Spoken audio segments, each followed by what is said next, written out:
हाय दोस्तों, नमस्कार। मैं हूं नीरज राय। स्वागत है आपका फार्मा हर्ट्स में। आज की वीडियो में हम लोग बात करने वाले हैं एंडोमेथासिन टैबलेट के बारे में। एक्चुअली कैप्सूल होती है, एंडोमेथासिन कैप्सूल के बारे में डिटेल में हम लोग देखेंगे कि ये जो कैप्सूल है, ये मेडिसिन है, ये कैसे काम करती है। और ये मेनली हम लोग यूज़ करते हैं for the pain relief in arthritis.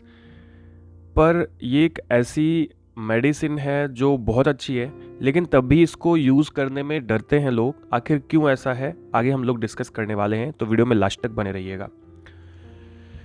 दोस्तों, एंडोमेथासिन टैबलेट या कैप्सूल के बारे में हम लोग बात करें। एक्चुअली कैप्सूल है, आप टैबलेट के फॉर्म में भी आती है, लेकिन मेनली ये कैप्सूल यूज़ की जाती है एंडोमेथासिन एज। दोस्तों, ये 25 mg यानी 25 mg, 50 mg और 75 mg में मेनली आती है मार्केट के अंदर में।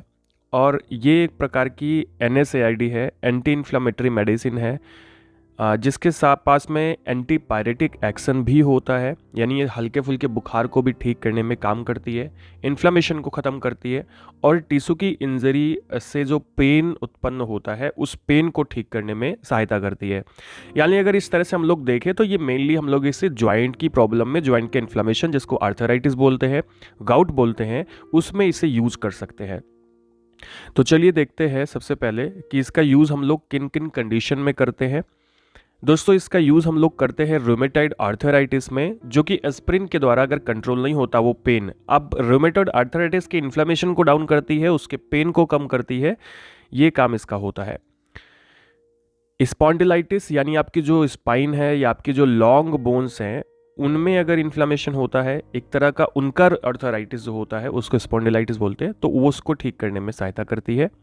डिस्ट्रक्टिव आर्थोपैथिक्स या फिर जो आर्थराइटिस है, यानी कि एक वो आर्थराइटिस जो बहुत तेज़ी से बढ़ता है, उसको ठीक करने में ये सहायता करती है।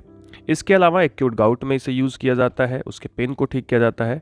और बार्टर सिंड्रोम्स को भी ठीक करने का काम किया जाता है, जिसमें आपकी किडनी रीअब्जॉर्प्शन नहीं कर पाती है सोडियम और पोटेशियम आयन का, और उसकी वजह से आपको प्रॉब्लम्स आती है। ठीक है, तो उसको ठीक करने के लिए भी ये यूज़ की जाती है। यानी मेनली इसको हम लोग इन्फ्लामेशन को ठीक करने के लिए यूज़ करते हैं, चाहे वो आर्थराइटिस हो, गाउट हो, यानी बोन का जो आपका इन्फ्लामेशन होता है। दोस्तों, ब्रांड की मैं बात करूँ तो ये एंडोसिन के नाम से मार्केट में आती है, एंडोसिट के नाम से, एंडोकॉस्ट के नाम से, और भी इसकी बहुत सारी ब्रांड होती है। इसके अलावा अगर हम लोग बात करें कुछ प्रिकॉशंस के बारे में कि क्या प्रिकॉशंस पेशेंट को रखना चाहिए जब आप इसे ले रहे हो। दोस्तों, यहाँ पे अगर आप देखें तो जो आपका अगर पेप्टिक अल्सर एक्टिव है तो उस कंडीशन में आपको इसे यूज़ नहीं करना चाहिए। यानी पेप्टिक अल्सर की कंडीशन में अगर आप इसे यूज़ करते हैं तो इसका खतरनाक असर देखने को आपको मिल सकता है।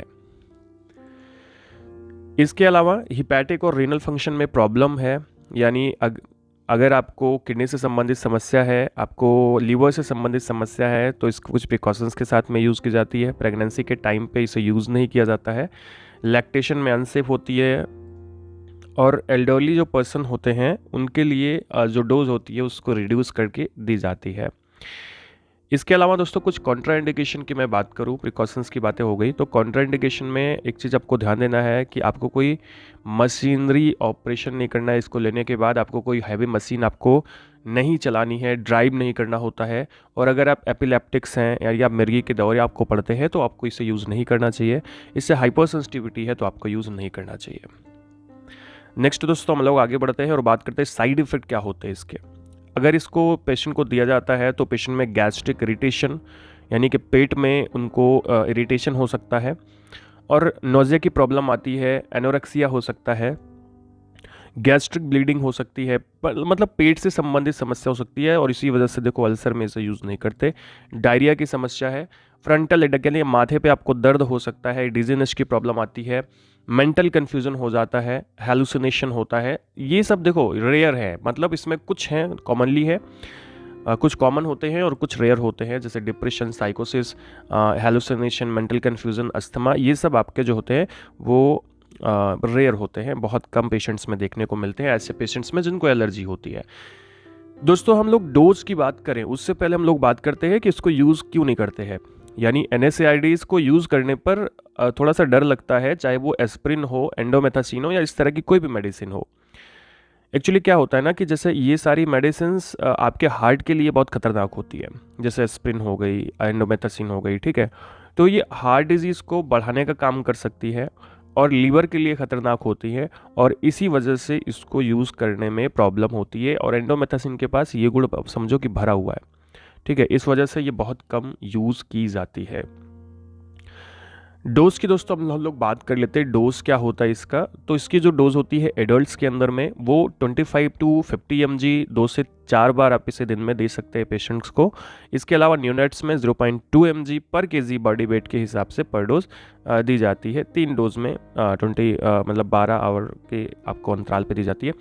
पर आपको बता दें कि आप अपने मन से इसे कभी यूज़ ना करें। अगर आप पेशेंट हैं तो बिना प्रिस्क्रिप्शन के मेडिसिन यूज़ करना खतरे से खाली नहीं है, नुकसान कर सकती है। आपको नहीं पता कि आपकी फिजियोलॉजी कैसी है, आपकी एनाटॉमी कैसी है, वो आपको डॉक्टर बता सकता है।